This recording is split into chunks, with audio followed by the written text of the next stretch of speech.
Is the Greatsword a sword or a polearm? The answer is yes.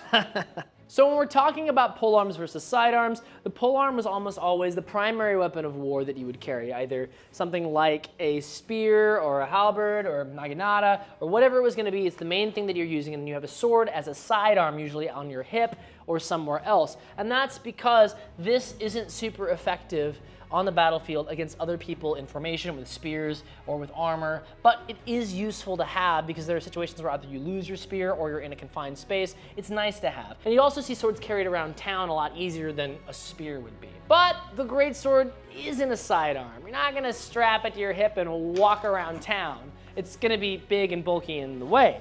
So this takes the spot of a primary weapon like a spear.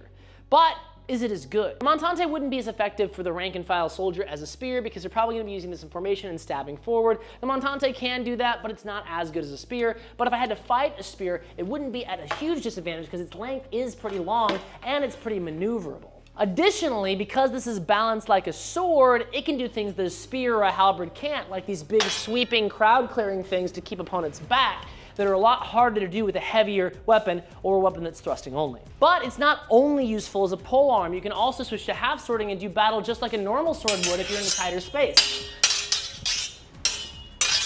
So the Greatsword kind of exists in a gray area. Not quite a sword, not quite a polearm. It's not as good at being a sword as a sword is. It's not as good at being a polearm as a spear or a halberd is, but it's good enough at both that it was still useful.